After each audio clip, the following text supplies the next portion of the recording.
Om Swastiastu. Hello everyone, welcome back with me, Chyntia Wulandari. In this video, I will continue to read this book.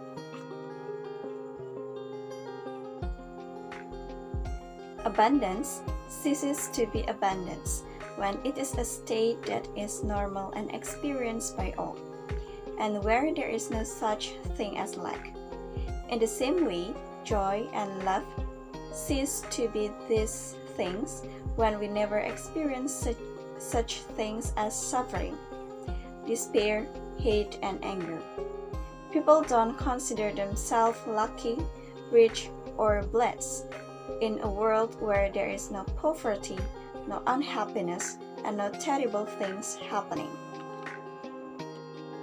For there is no joy or happiness in things that go on forever. A football match is so tense and exciting partly because it has to end after a certain set of time when the referee blows the whistle and declares the game over. There are winners and losers, those who shout with delight and those who bury their heads in despair.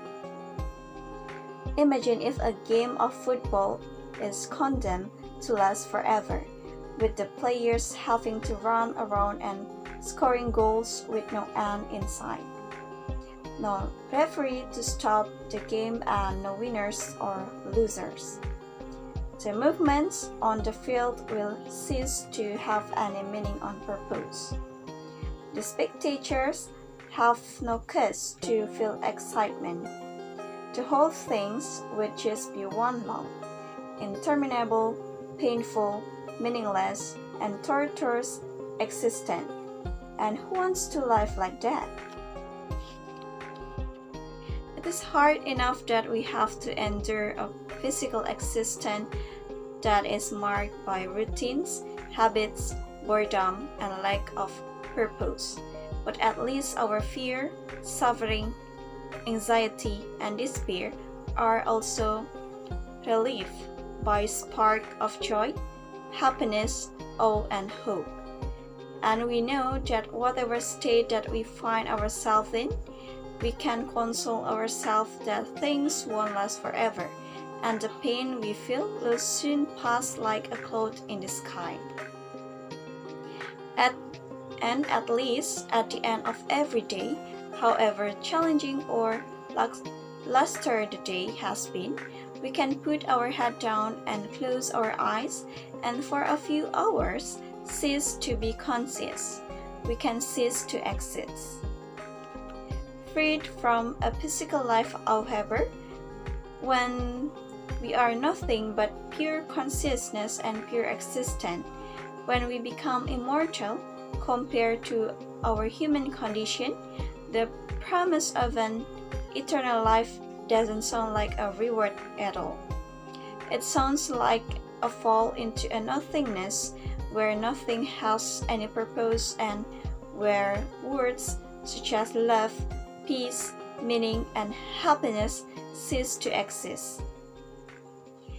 For these are words that only humans, in their messy and moral conditions, are privileged to experience. Beware of the intelligent machine.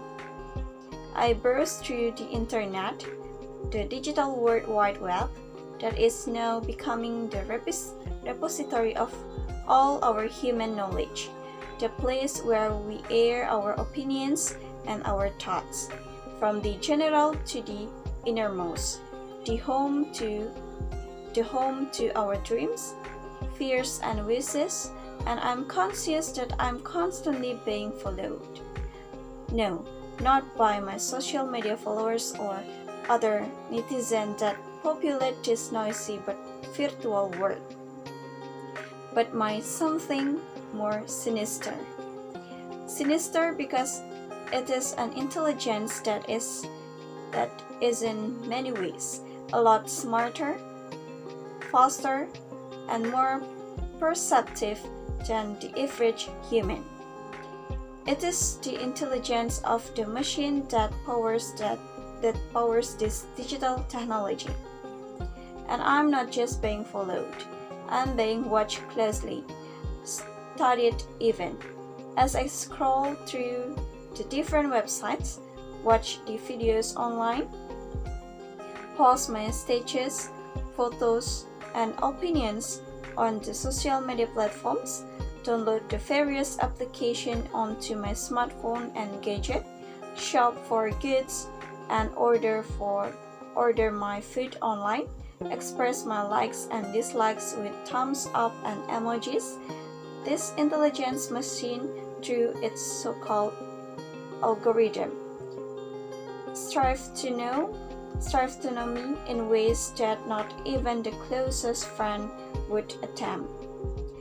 Minutely, obsessively, constantly, and tirelessly.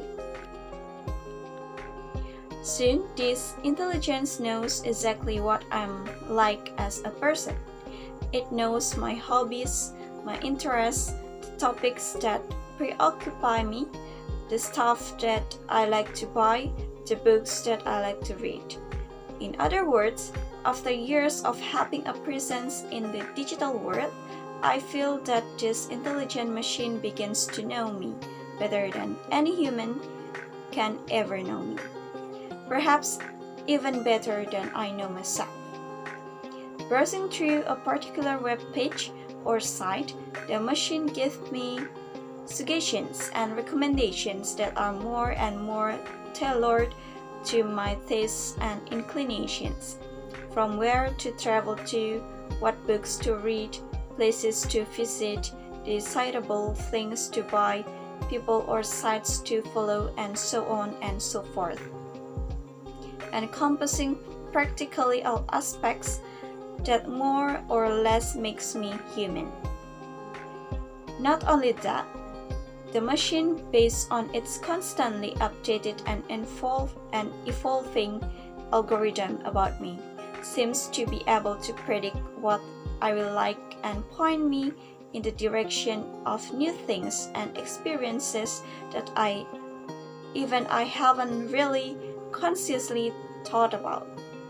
For example, rather than having to actively look for new songs, musics, books, or lectures to listen to, the machine compiles for me these very things, often consisting of authors, singers, artists, speakers that are new to me or have never heard of, with the knowledge and confidence that I would enjoy them and find them suited to my interest.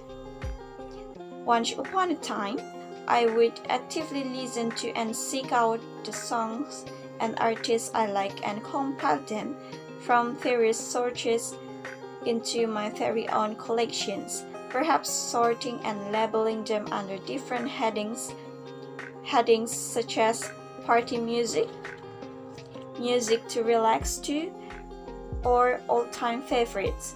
Now, these are compiled for me by my intelligent machine, so that not only do I have a selection for every occasion, like party, workout, relaxing, enjoying weekend breakfast, hosting a dinner party, you name it, but also for every mood, uplifting, calming, nostalgic, and etc.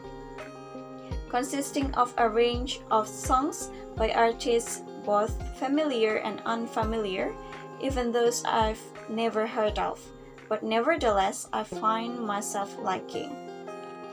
As a matter of fact, I'm amazed at how much I enjoy these music compilations, which by the way are regularly updated with new songs that are guaranteed to tickle my interest, and quite grateful that I don't have to go to the trouble of putting them together myself.